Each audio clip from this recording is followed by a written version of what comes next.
și eretici. Da, erezii. Galileu Galilei.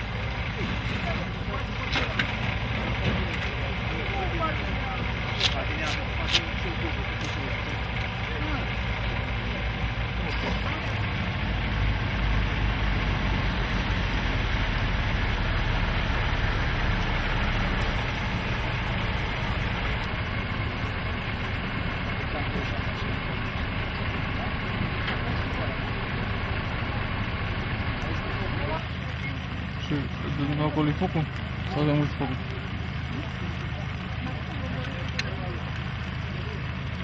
Corect. Dar să vedem pula mea de la noi? Nu e de la noi.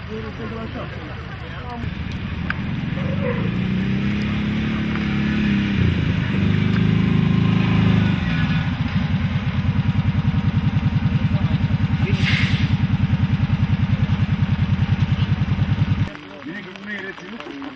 Nu mai pleca.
Filmați oamenii în partea asta.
Deci prima intervenție se asigurează de stația de pompieri.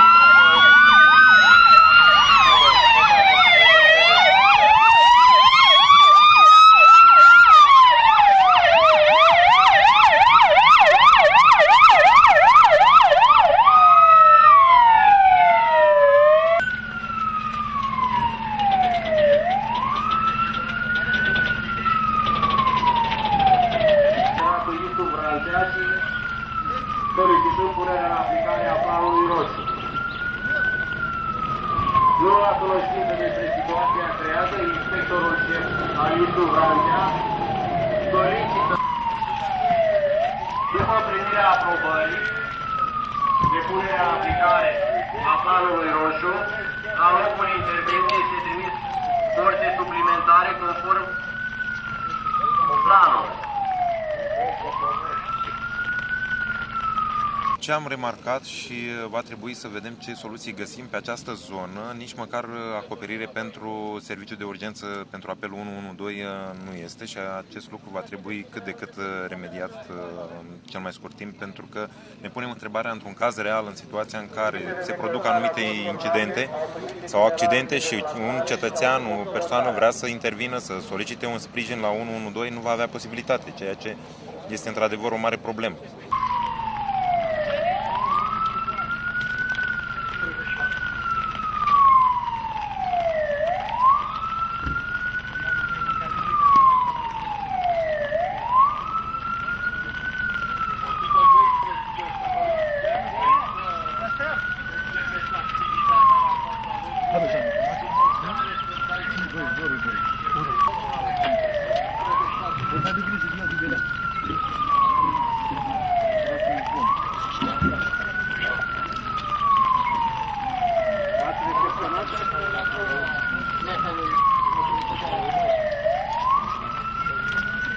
Echipajele ajunge la locul ținere, la locul intervenției, începe parațiunile de acordare de specială de carcerări grele de la detașamentul de pompieri focali, 2 ambulanțe tip C de la Smurt Branca și de la Saj Branca și o ambulanță tip B2 de la detașamentul de pompieri focali. Suplimentar,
locul intervenției sosește și medicul șef Ubul Smurt, care preia conducerea la Vrancea,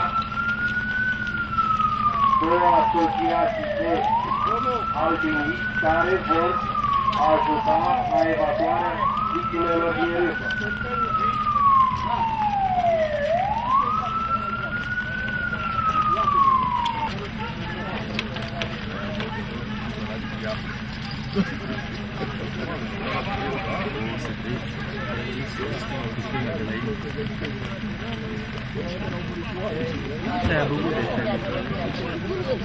Cu ploaia, cu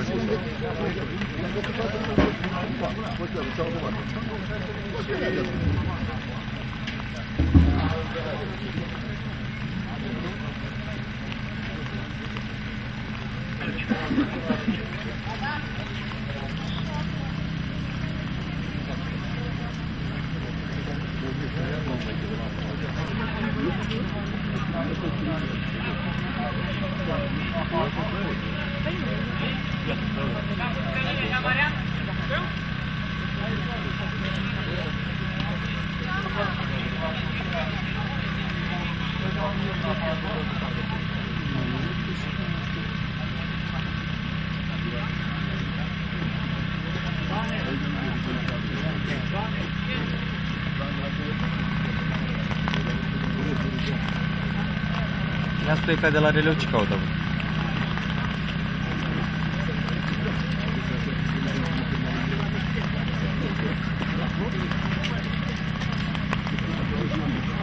Bun asta.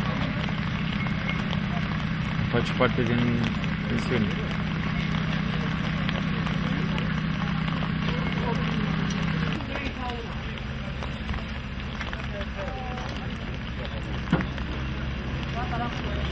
pe loc, ăsta nu e chiar.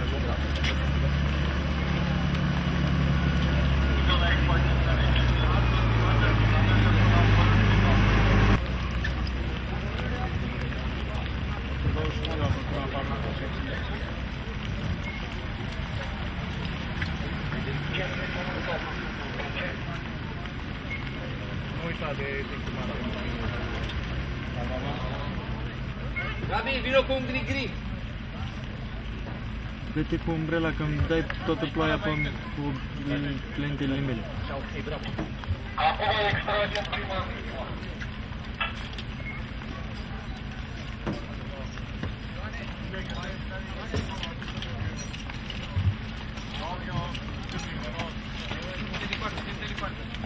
Bine asta.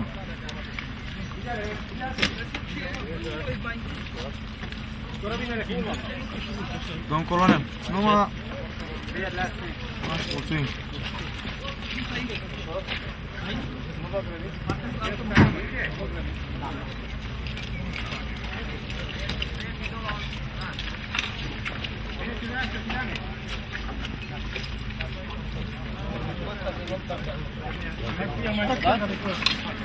Nu mai desfăr, ridică așa.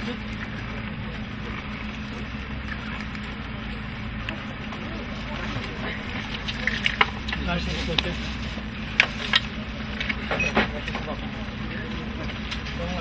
Să-i tragi ușor, un pic. Aici am nevoie de cineva. A făcut ceva.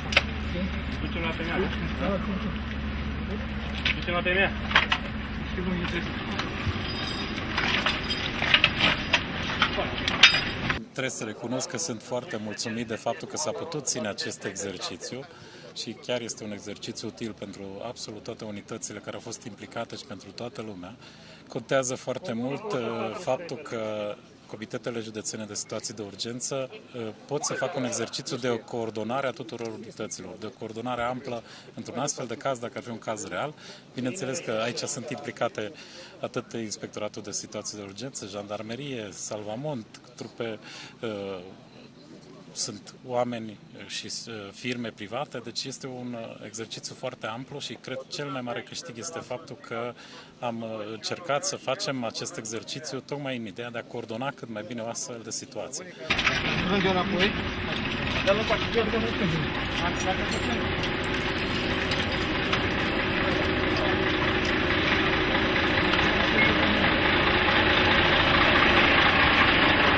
Colegul, nu suntem toți aici.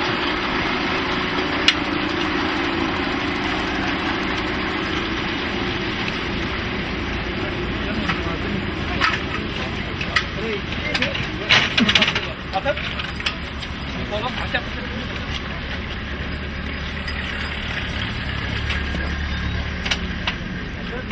Nu de aia.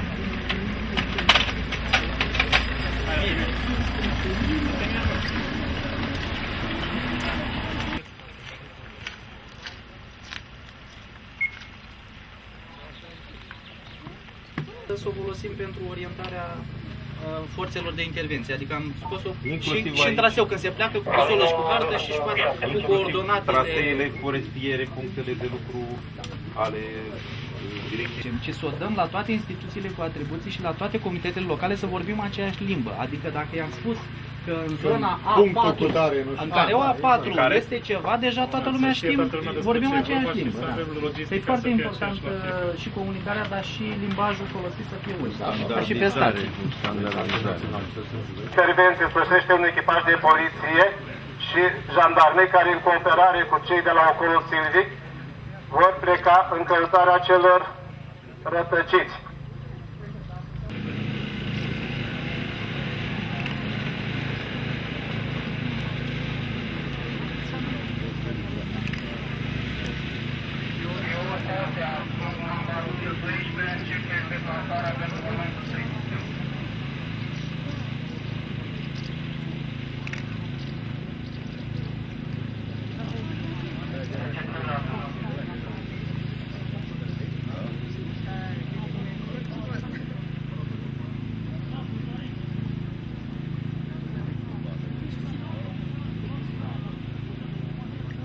exercițiu amplu cu cele 3 situații de urgență a fost, să spunem, o reușită ca și desfășurare. Organizarea exercițiului a necesitat mai mult timp de lucru, să spunem, pe linia statului major, dar important este ca forțele de intervenție să fie antrenate, să cunoască modul de cooperare la nivelul tuturor instituțiilor și, nu în ultimul rând, să verificăm tehnica din dotare pe care o avem, dacă este capabilă să ajungă în locațiile pe care noi ne-am propus în care ne-am propus să desfășurăm aceste exerciții astăzi.